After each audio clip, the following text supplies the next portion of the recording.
December 1942, somewhere over the Solomon Islands.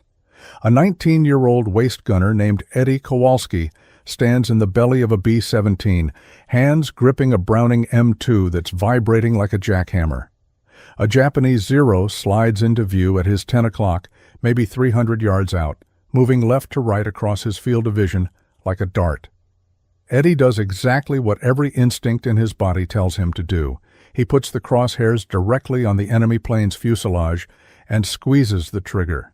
50 rounds scream out, tracer fire arcs through the air, and Eddie watches every single bullet pass harmlessly behind the Zero's tail. The Japanese pilot doesn't even take evasive action.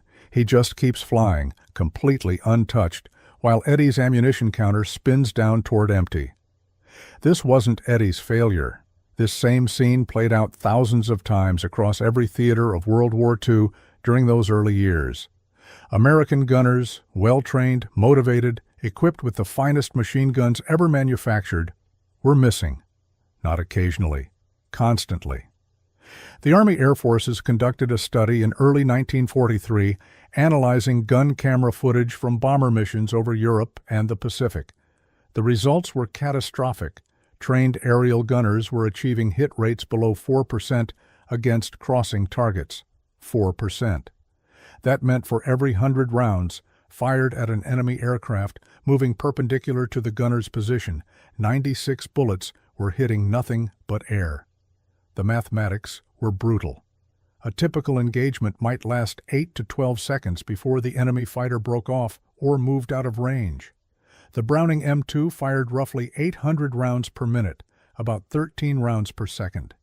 In a 10-second engagement, a gunner could theoretically put 130 rounds into the air. With a 4% hit rate, that meant 5 bullets might actually strike the target. 5 hits weren't enough to down a Zero, let alone a rugged aircraft like the Focke-Wulf FW-190. German and Japanese fighters could absorb dozens of 50 caliber rounds and keep flying. The human cost was staggering. In 1943 alone, the 8th Air Force flying over Europe lost 188 bombers per month on average. Each B-17 carried 10 men. That's 1,880 aircrewmen killed, captured, or missing every 30 days. And a significant percentage of those losses came from bomber formations that couldn't effectively defend themselves against fighter attacks. The gunners were doing everything right according to their training, tracking the target, maintaining sight picture, controlling their bursts. The problem wasn't their courage or their commitment. The problem was physics, and physics didn't care about bravery. Every gunner instinctively aimed directly at what they could see. It made perfect sense. You point at the thing you want to hit, you pull the trigger, the thing gets hit. That logic works fine when you're shooting at a stationary target on a rifle range, or even when you're hunting a deer that's moving at 20 miles per hour. But enemy fighters weren't deer. They were crossing the gunner's field of view at speeds exceeding 300 miles per hour. Some of the late war models, like the Me-262 jet, could hit 540. At those velocities, the time it took for a bullet to travel from the gun muzzle to the target's position meant the target wasn't there anymore by the time the bullet arrived. The bullet itself moved fast, roughly 2,900 feet per second, leaving the barrel of a Browning M2. That sounds instantaneous, and at short ranges against slow targets, it effectively was. But in aerial combat, short range meant 200 to 400 yards, and the targets were screaming through the sky at speeds that would have seemed impossible just 20 years earlier. A Zero flying at 300 miles per hour covered 440 feet every single second.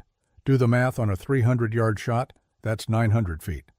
At 2,900 feet per second, the bullet needed roughly 0.31 seconds to cover that distance. Doesn't sound like much, does it? But in those 0.31 seconds, that Zero moved another 136 feet forward, 11 car lengths. The gunner aimed at where the aircraft was, but the bullet arrived at where the aircraft had been a third of a second ago, passing through empty air, while the enemy fighter continued unscathed. This phenomenon had a name: deflection error. Military scientists understood it in theory long before World War II, but understanding something in a classroom and solving it in combat were entirely different problems. The deflection required wasn't some minor adjustment. It was massive and counterintuitive. Against a target crossing at 90 degrees at 300 yards distance, a gunner needed to aim approximately 15 to 20 feet ahead of the aircraft's nose.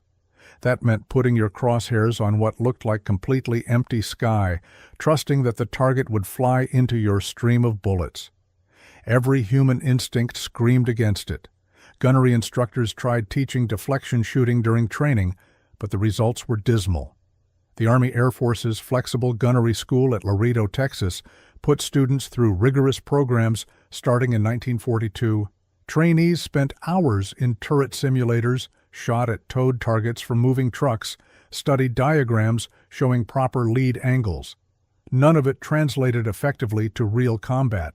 The problem was complexity. Deflection wasn't a single calculation. It changed constantly depending on target speed, target angle, range, altitude, whether the target was climbing or diving, whether your own aircraft was turning. A B-17 ball turret gunner engaging a Bf-109 making a frontal attack needed different deflection than the same gunner engaging the same aircraft during a beam attack from the side. And he had maybe 4 seconds to process all those variables while being shot at, while his aircraft bucked through flak damage, while his oxygen mask fogged up at 25,000 feet. The psychological barrier was just as deadly as the technical one. Gunners who survived their first few missions and tried implementing deflection shooting often abandoned it after apparent failures. They'd aim ahead of a target, fire a burst, see their tracers arc through empty sky in front of the enemy plane, and conclude they'd led too much. Next engagement, they'd reduce their lead, moving their aim point closer to the visible target. They were self-correcting in exactly the wrong direction, trusting their eyes over the physics they couldn't see. Gun camera footage from 1943 missions shows this pattern repeatedly: initial bursts with some forward lead, followed by subsequent bursts walking backward until the gunner was shooting directly at or even slightly behind the target's current position. The casualties mounted. 8th Air Force records from the October 1943 missions to Schweinfurt showed 20% losses, 60 bombers failing to return out of 291 dispatched. The survivors landed with dead and wounded crewmen, shredded hydraulic lines, engines trailing smoke. In the debriefings, gunners reported the same frustration. They'd been shooting, their guns had been working, but their bullets hadn't been connecting. Something fundamental had to change, and it had to change fast, because at the current loss rates, the Allied bombing campaign would collapse before it ever reached Berlin. The solution had been sitting in a filing cabinet since 1924, written by a man most combat air crews had never heard of. Lieutenant Colonel James Puckle, not the historical Puckle who invented the defense gun, but an American artillery officer with a gift for ballistics, had published a technical paper titled The Problem of Lead in Aerial Gunnery while serving as an instructor at the Army's Field Artillery School. Puckle wasn't some theoretical academic disconnected from reality. He'd served in France during World War I, witnessed the first clumsy attempts at air-to-air combat, and recognized that aviation speeds were about to create a targeting crisis that traditional marksmanship couldn't solve. His paper laid out the mathematics with brutal clarity. Puckle demonstrated that as aircraft speeds increased beyond 150 miles per hour, the deflection angles required would exceed human intuitive capability. He calculated that against a target moving at 250 miles per hour at a perpendicular angle, a gunner would need to aim approximately 4 to 5 aircraft lengths ahead of the visible target. His paper included tables, exhaustive charts showing required lead for various combinations of target speed, range, and crossing angle. A 200-yard shot at a 90-degree crossing angle against a 300 MAF target led 47 feet. Same target at 400 yards led 94 feet. The numbers were staggering, And Puckle's conclusion was even more disturbing. Without mechanical assistance, aerial gunners would be effectively useless within a decade. The Army filed his paper and forgot about it. Throughout the 1920s and 1930s, military aviation advanced rapidly, but gunnery training remained rooted in World War I methodology. Instructors taught marksmanship fundamentals, sight picture, trigger control, breath control, as if students were preparing for a rifle competition rather than a three-dimensional chase at 300 miles per hour. The few voices advocating for advanced deflection training were dismissed as alarmists. After all, the reasoning went, Americans had always been excellent marksmen. Daniel Boone, Sergeant York, the frontier tradition of sharpshooting, surely those skills would translate to aerial combat with proper practice. They didn't. When the United States entered World War II in December 1941, Army Air Force's gunnery training was catastrophically unprepared for the reality of modern air combat. The standard training program lasted 4 weeks. Students fired roughly 1,000 rounds total during their entire qualification course. Most of that ammunition went towards stationary targets and slowly towed sleeves that moved at maybe 150 miles per hour in predictable straight lines. Not a single training scenario replicated the chaos of a FW-190 diving through a bomber formation at 400 miles per hour while executing a barrel roll. Graduates received their wings, climbed into bombers, flew to England or the Pacific, and discovered their training was worthless the first time a zero flashed across their gun sight.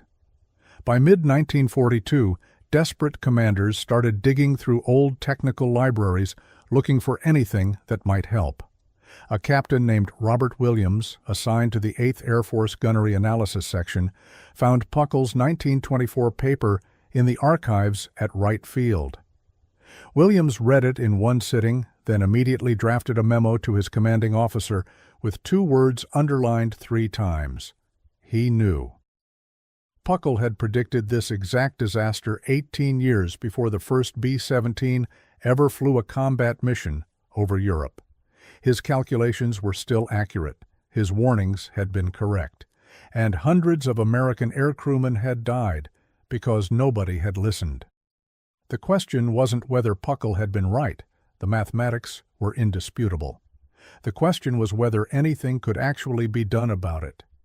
Training gunners to consciously calculate deflection angles while being shot at seemed impossible. The human brain couldn't process trigonometry at combat speed, but if conscious calculation wouldn't work, maybe something else would. The British had already started finding answers, born from the same desperation during the summer of 1940. RAF Squadron 609, flying Spitfires out of Middle Wallop, faced a gunnery crisis that mirrored what American bombers would encounter 2 years later.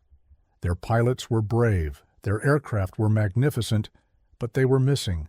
Flight Lieutenant John Dundas reviewed gun camera footage from July engagements and discovered his squadron's hit rate against crossing Messerschmitt Bf-109s was hovering around 6%. 6 shots connecting out of every 100 fired. The Spitfire carried enough ammunition for roughly 16 seconds of sustained fire. Pilots were burning through their entire combat load and watching German fighters fly home untouched. Squadron leader Horace Darley, commanding 609 Squadron, made a radical decision. He grounded his entire unit for 3 days in early August 1940, right in the middle of the Battle of Britain when every fighter was desperately needed in the air, and conducted live fire experiments that violated every standard in the RAF training manual. Darley had been a competitive clay pigeon shooter before the war, and he understood something about leading moving targets that military theorists had overlooked. The best shotgun shooters didn't calculate lead, they felt it. Their brains processed the target's movement subconsciously. Their hands moved the barrel ahead of the clay disc without conscious mathematical thought. Darley wondered if fighter pilots could learn the same instinctive response. His experiment was brutally simple. He had a Hurricane fighter tow a target banner across the gunnery range while his Spitfire pilots made repeated firing passes. But instead of the standard approach, pilots aiming carefully, trying to calculate the precise lead angle, Darley instructed them to do something that sounded insane. Don't aim at all. Instead, watch the target's movement, let your eyes track its path, and start firing while your aircraft is still turning to follow. Let the deflection happen naturally through the motion of your turn, rather than trying to consciously create it with aiming adjustments. Fire into where your instincts say the target is going, not where your eyes say it currently is. The first attempts were disasters. Pilots missed the banner by 50 feet, their bullets stitching patterns across empty sky. But Darley made them repeat the exercise, again. 40 passes each over 3 days. No lectures about ballistics, no trigonometry, no tables of deflection angles. Just repetition with one simple instruction: fire while you're still moving, not after you've steadied on target. By the third day, something remarkable happened. The pilots' hit rates began climbing. Not dramatically. They went from 6% to maybe 12%. But that doubling meant twice as many bullets hitting German aircraft, which meant twice as many kills or twice as many damaged enemy fighters returning to base, unable to fly the next mission. Darley documented his results and submitted them to Fighter Command Headquarters on August 18, 1940. His report included a crucial observation. The pilots who improved fastest weren't the ones with the best peacetime marksmanship scores. They were the ones who could suppress their instinct to aim carefully and instead trust their peripheral vision and motion sense. The conscious brain, Darley argued, was too slow for modern air combat. The answer was training the subconscious to handle deflection automatically, the same way a baseball player's brain calculates where a fly ball will land without consciously solving trajectory equations. Fighter Command circulated Darley's findings, but implementation was scattered and inconsistent. Some squadrons adopted the technique enthusiastically, others dismissed it as unscientific nonsense. The RAF's training command was particularly resistant. Their instructors had decades of experience teaching marksmanship fundamentals, and Darley's approach seemed to abandon everything they knew about proper shooting discipline. But combat results didn't lie. Squadrons that embraced motion-based deflection shooting showed measurably better kill ratios through the autumn of 1940. The data was clear enough that by early 1941, the technique was quietly becoming standard practice, even if the official training manuals hadn't caught up yet. American military observers in Britain took detailed notes on Darley's methods, but the United States Army Air Forces faced a different problem. Fighter pilots could potentially learn instinctive deflection through repetition, but bomber gunners couldn't. A Spitfire pilot controlled his entire aircraft, using motion and angles to create natural lead. A waist gunner in a B-17 stood in a fixed position while his aircraft flew straight and level through flak, unable to maneuver, unable to use aircraft movement to generate deflection. He had only his hands on the gun and his eyes on the target.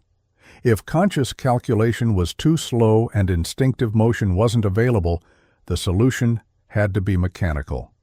Enter the Massachusetts Institute of Technology, specifically the Radiation Laboratories Division 7, established in early 1942.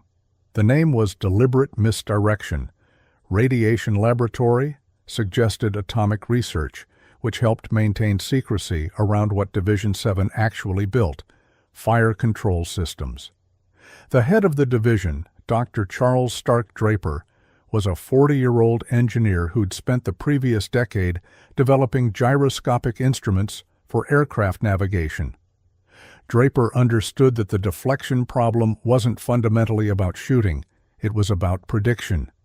A gun sight needed to show the gunner not where the target currently was, but where the target would be when the bullets arrived.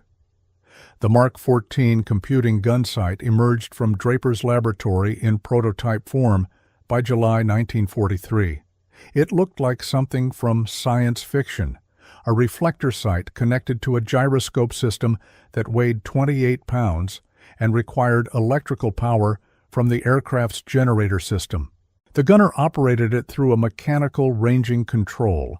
He turned a dial to match a set of reference marks to the target's wingspan, which gave the sight the range information it needed. Then he tracked the target for approximately 2 seconds while keeping it centered in a small tracking circle. During those 2 seconds, the gyroscope measured the target's angular velocity, how fast it was moving across the gunner's field of view. Here's where it got remarkable.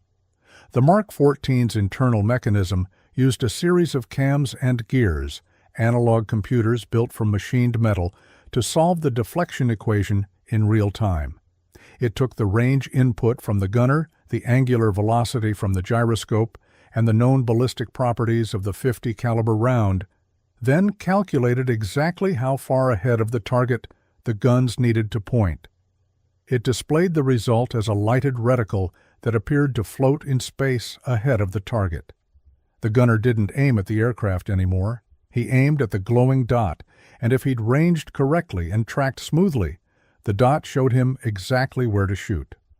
The Mark 14 solved mathematics that would take a human brain several minutes using pencil and paper, and it solved those equations 30 times per second, continuously updating as the target's angle and range changed. Testing at the Naval Air Station in Norfolk, Virginia, during August 1943 produced results that seemed almost impossible. Gunners who'd never achieved better than 5% hit rates against crossing targets immediately jumped to 18% with the Mark 14, and that was on their first day using the system. After a week of practice, rates climbed above 25%. That was a 5-fold improvement over manual aiming, which translated directly into 5-fold more enemy aircraft damaged or destroyed per engagement. But manufacturing and installing tens of thousands of Mark 14 sites across the bomber fleet would take time the Allies didn't have. Production didn't begin in meaningful numbers until early 1944, and installation priority went to new aircraft rolling off assembly lines rather than retrofitting existing bombers. That meant the majority of gunners flying missions through late 1943 and early 1944 were still using basic iron sights or crude reflector sights with no computing ability. They needed something they could implement immediately, without waiting for new technology, without requiring electrical modifications to their aircraft. They needed a technique that worked with the equipment they already had. The breakthrough came not from engineers or scientists, but from combat gunners themselves, specifically from the Pacific Theater, where engagement distances and visibility were often better than over cloud-covered Europe. Staff Sergeant William Bill Fleming, a waist gunner aboard the USS Lexington's Air Group Support Staff, by March 1944 had flown 31 combat missions and survived 4 aircraft losses. Fleming wasn't an officer, didn't have a college education, couldn't explain gyroscopic precession if his life depended on it. But he'd fired approximately 40,000 rounds in combat and had personally witnessed hits on 7 enemy aircraft. He'd also kept a notebook. Fleming's notebook contained something unusual: sketches of enemy aircraft with hand-drawn lines extending forward from their noses, showing where he'd actually aimed during successful engagements. He'd measured these lead distances by comparing them to the target aircraft's length, 2 plane lengths ahead, or 3 plane lengths ahead. On March 14, 1944, Fleming presented his notebook to Lieutenant Commander Edward Butch O'Hare during a routine debriefing session. O'Hare, already a Medal of Honor recipient and one of the Navy's top tacticians, immediately recognized what he was seeing: empirical deflection data gathered under actual combat conditions.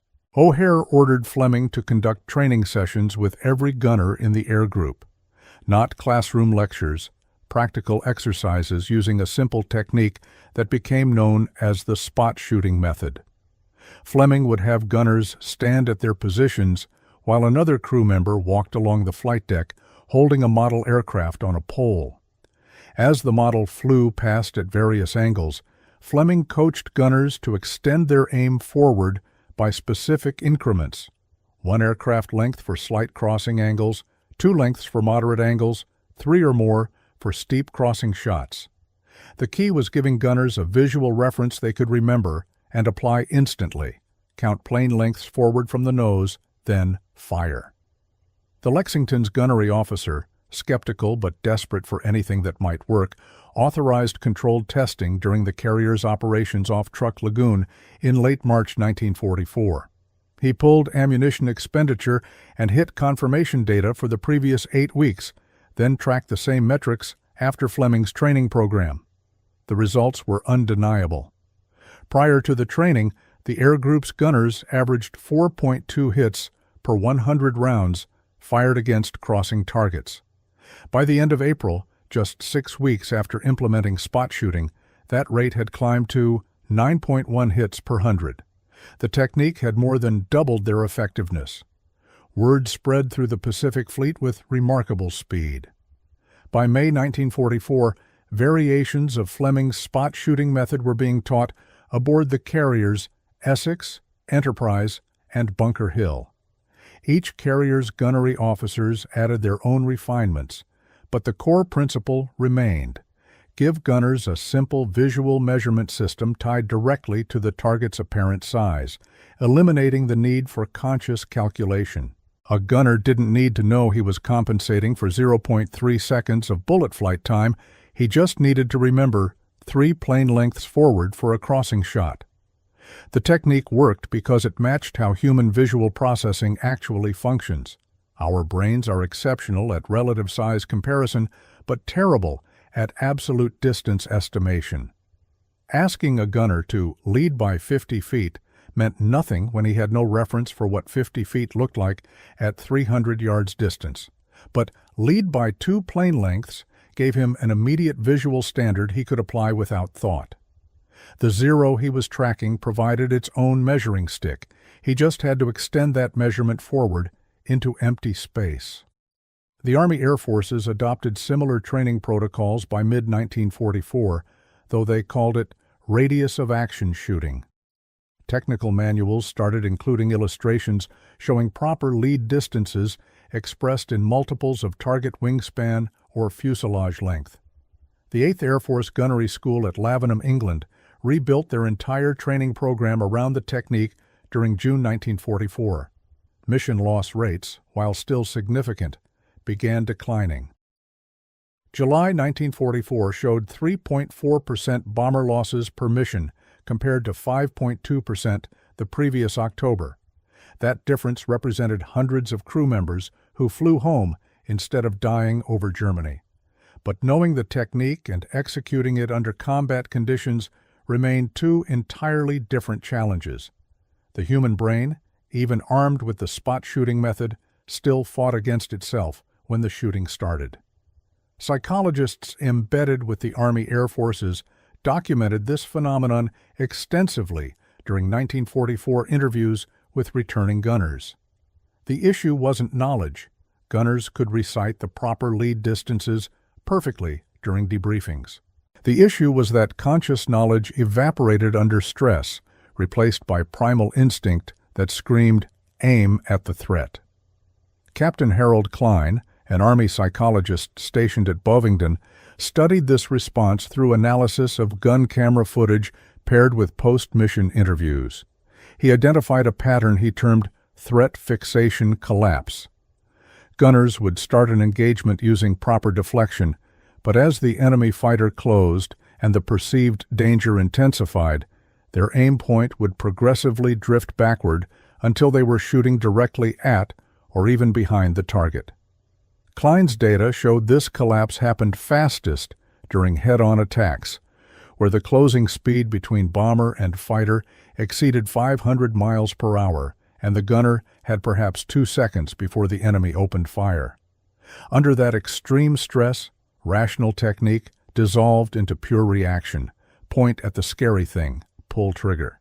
The only solution was repetition so extensive that deflection shooting bypassed conscious thought entirely, embedding itself at the same neurological level as walking or catching a thrown ball.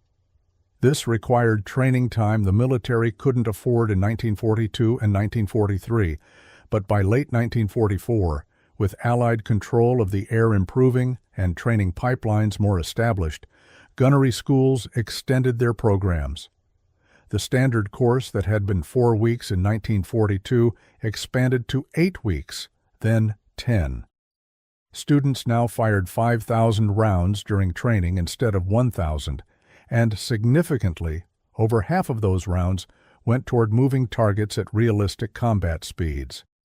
The Naval Air Gunner School at Jacksonville, Florida, pioneered a particularly effective drill starting in August 1944.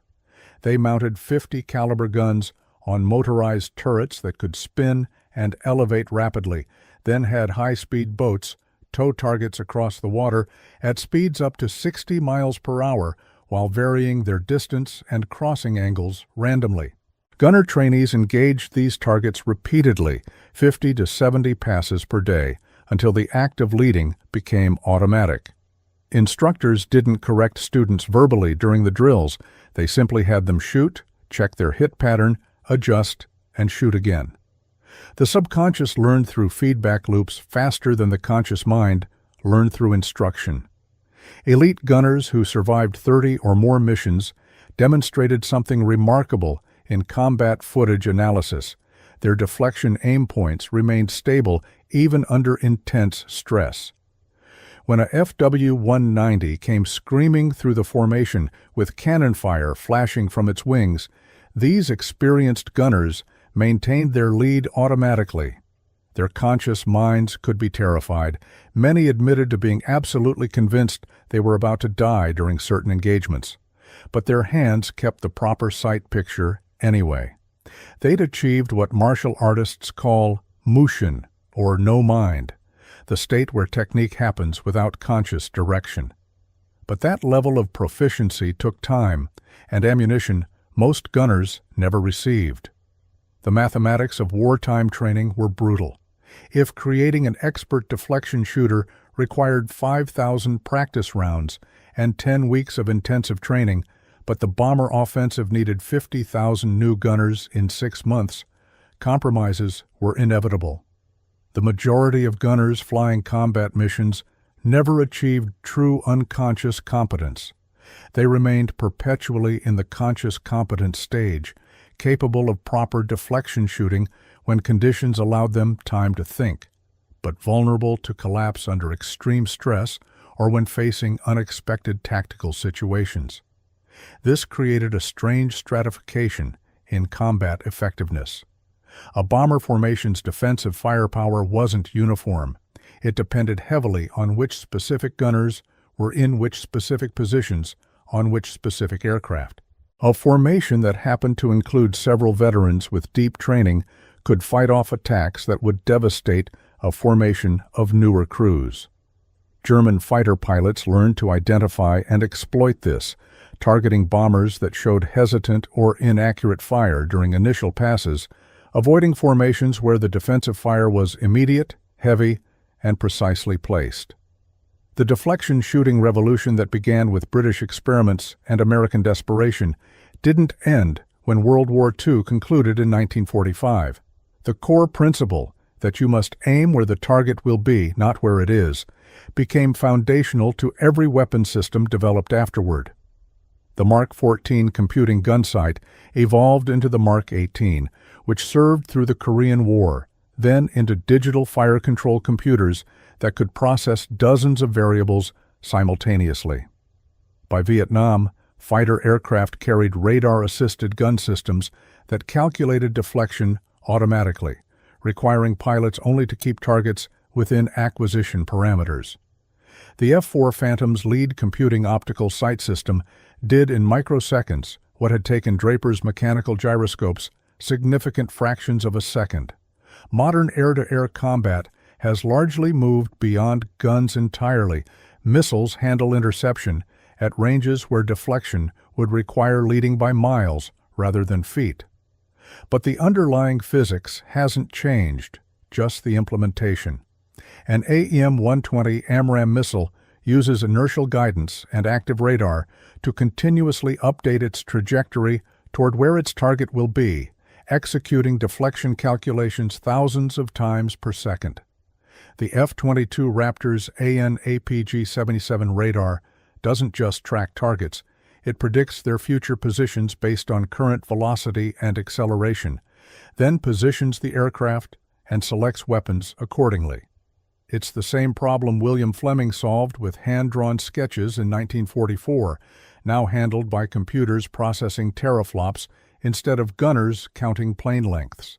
Interestingly, deflection shooting fundamentals remain part of modern fighter pilot training despite guns being tertiary weapons in contemporary air combat. The Navy Fighter Weapons School, Top Gun, still teaches basic fighter maneuvers that include guns-only engagements.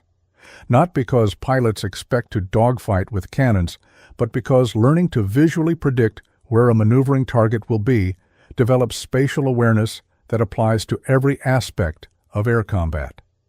A pilot who's mastered deflection shooting intuitively understands closure rates, angle off, and lead pursuit curves, concepts that matter whether you're firing a cannon or positioning for a missile shot. The lessons extend beyond aviation into any domain involving fast-moving targets. Modern anti-aircraft systems, from the Phalanx CIWS defending naval vessels to the CRAM protecting ground bases, are essentially sophisticated implementations of what those 1943 bomber gunners struggled to do manually. The Phalanx fires 4,500 rounds per minute, 75 rounds per second, at incoming missiles and aircraft, its radar continuously calculating deflection and updating aim point. It makes the same corrections Eddie Kowalski needed over the Solomon Islands, just faster and without the human hesitation that cost so many lives.